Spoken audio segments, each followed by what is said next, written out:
नमस्कार। आज हम चर्चा करेंगे गुप्त काल में विज्ञान और प्रौद्योगिकी का विकास विषय पर।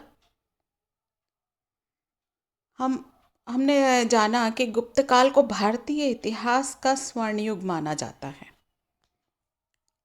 इसे क्लासिकल युग की संज्ञा भी दी गई है और स्वर्ण युग की संज्ञा देना गुप्त युग को नितांत उपयुक्त है, क्योंकि इस काल में भारतीय जीवन के सभी क्षेत्रों में सर्वतोन्मुख उत्कर्ष दिखाई देता है।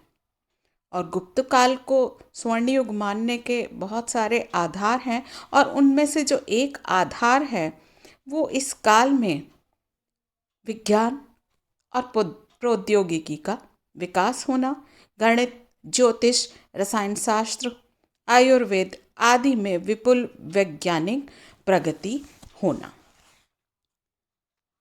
तो गुप्त काल में विज्ञान की विभिन्न शाखाओं का उल्लेखनीय विकास हुआ। इस कारण बहुत से विद्वान इसे वैज्ञानिक दृष्टि के उदय के रूप में व्याख्यायित करते हैं। और हमें यहाँ ध्यान भी रखना चाहिए कि भारत में वैज्ञानिक दृष्टि का कभी भी अभाव नहीं रहा है।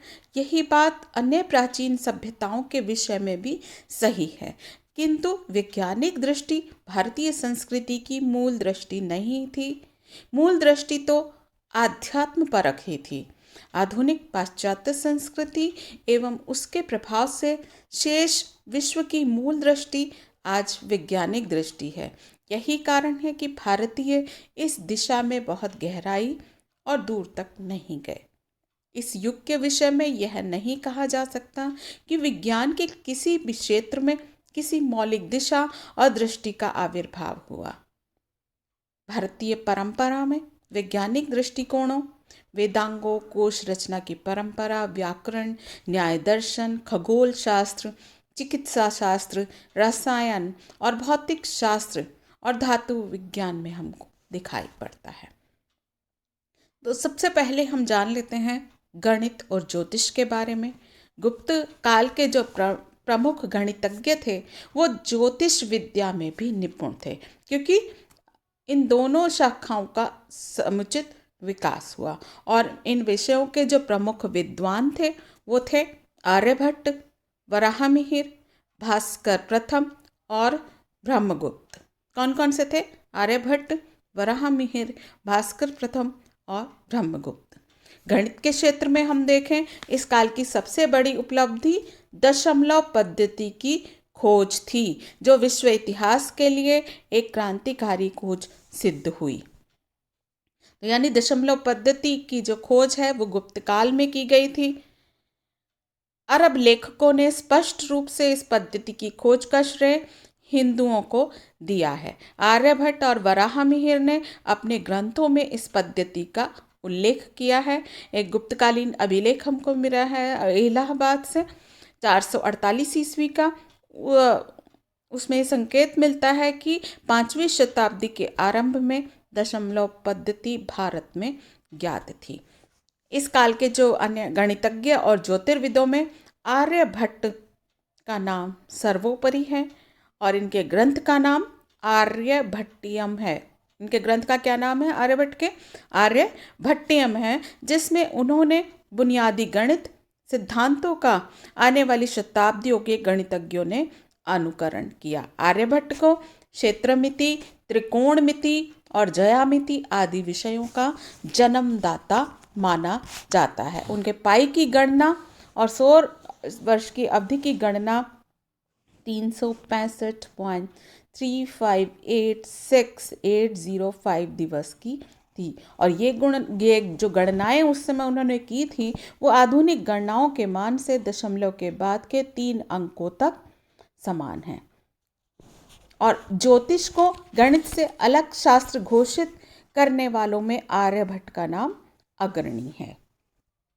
आर्यभट्ट ने यह भी घोषणा की कि पृथ्वी गोल है और अपनी धुरी पर घूमती है और इसकी छाया चंद्रमा पर पड़ने के कारण ग्रहण होता है। तो आर्यभट्ट भारतीय खगोल शास्त्री में खगोलवेत्ताओं में सर्वाधिक गहन वैज्ञानिक दृष्टि संपन्न और खगोलवेत्ता थे। उन्होंने अनेक क्रांतिकारी सिद्धांतों का प्रतिपादन किया था। उनके वैज्ञानिक समझ की वैज्ञानिक दृष्टि के कारण ही अन्य उनके बाद वाले जो खगोलवेत्ता थे उन्होंने इन सिद्धांतों को आगे बढ़ाने के बजाय त्याग दिया। यहाँ तक कि वराहमिहिर और ब्रह्मगुप्त ने भी आर्यभट्ट के सिद्धांतों को अमान्य बताकर कठोर आलोचना की। आर्यभट्ट के बाद दूसरा प्रसिद्ध जो गणितज्ञ है गुप्तकालीन और ज्योतिषी वो है वराहमिहिर। उनका ग्रंथ है प्रमुख पंच सिद्धांतिका। हालांकि वो इतना प्रसिद्ध नहीं है जितना ज्योतिष के इतिहासकार के रूप में। गुप्तकाल में गणित और ज्योतिष के अन्य प्रसिद्ध विद्वान ब्रह्मगुप्त हैं, जिन्होंने ब्रह्म स्फुट सिद्धांत नामक ग्रंथ की रचना की। ब्रह्मगुप्त को पृथ्वी की गुरुत्वाकर्षण शक्ति का आभास था। उन्होंने लिखा है कि पृथ्वी का स्वभाव सभी को अपनी ओर आकृष्ट करना है। भास्कर प्रथम गुप्तकाल के एक अन्य विज्ञ खगोल शास्त्री थे। वो ब्रह्मगुप्त के समकालीन थे। उन्होंने आर्यभट्ट के सिद्धांतों पर अपनी टीकाएं और स्वतंत्र ग्रंथ लिखे। उनके 3 ग्रंथ हमको मिलते हैं, महाभास्कर्य, लघु भास्कर्य और भाष्य। ये हुए गणित और ज्योतिष के क्षेत्र में क्या उन्नति हुई गुप्तकाल में। इसके बाद हम जानेंगे चिकित्सा शास्त्र के क्षेत्र में किस प्रकार की उन्नति हुई। नालंदा विश्वविद्यालय में आयुर्वेद की शिक्षा भी दी जाती थी और आयुर्वेद के क्षेत्र में गुप्त युग में बहुत अच्छी उन्नति हुई। वैसे चरक और सुश्रुत की रचना गुप्त युग से पहले ही हो चुकी थी, परंतु 6वीं शताब्दी के प्रारंभ में आयुर्वेदाचार्य वाग्भट्ट ने अष्टांग हृदय की रचना की और कुछ विद्वान आयुर्वेद के प्रकांड पंडित एवं चिकित्सक धन्वंतरी को चंद्रगुप्त विक्रमादित्य की राज्यसभा का सदस्य मानते हैं और धन्वंतरी का मुख्य योगदान आयुर्वेद की शल्य चिकित्सा पद्धति के क्षेत्र में है।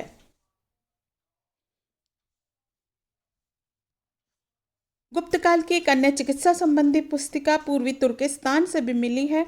इसका नाम नवनीतकम है। नवगीतम भी कहा जाता है और नवनीतकम भी कहा जाता है। ये लघु ग्रंथ चरक सुश्रुत हारित आदि के आधार पर लिखा गया है और इसमें रसों चूर्णों तेलों आदि का वर्णन है और चिकित्सा के नुस्खों का संग्रह इस ग्रंथ में किया गया है। इस काल में पशु चिकित्सा से संबंधित कई ग्रंथों की भी रचना हुई। हाथियों और घोड़ों की चिकित्सा पर ग्रंथ लिखे गए। ये दोनों सेना के आवश्यक अंग थे, इसलिए हाथियों की चिकित्सा के से संबंधित एक प्रसिद्ध ग्रंथ हस्तया आयुर्वेद है, जो पालकाप्य नामक ऋषि और राजा रोमथार के बीच संवाद के रूप में लिखा गया है। इसी प्रकार अश्व चिकित्सा संबंधी ग्रंथ अश्वशास्त्र है, जिसका लेखक शालिहोत्र नामक ऋषि को माना जाता है। इसके बाद हम बात करते हैं रसायन शास्त्र, भौतिकी एवं धातु विज्ञान की। गुप्त काल का जो प्रसिद्ध रसायन शास्त्री और धातु विज्ञानवेत्ता नागार्जुन था, जो बौद्ध दार्शनिक और आचार्य भी था। नागार्जुन ने अनेक ग्रंथों की रचना की, जिनका नाम है लौह शास्त्र, रस रत्नाकर, कक्षपुट, आरोग्य मंजरी, रसेंद्र मंगल आदि। पारे की खोज इनका नागार्जुन का सर्वाधिक महत्वपूर्ण आविष्कार था, जो रसायन और आयुर्वेद के इतिहास की एक युगांतकारी घटना थी।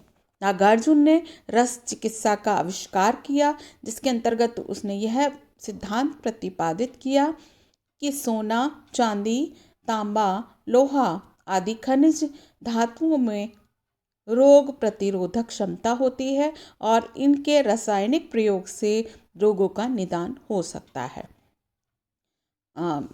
इसलिए भारतीयों के रसायन शास्त्र के ज्ञान की बहुत प्रशंसा की गई है। भौतिकी के क्षेत्र में हम देखें, षड्दर्शन की वैशेषिक शाखा ने अणु सिद्धांत का प्रतिपादन और प्रचार किया।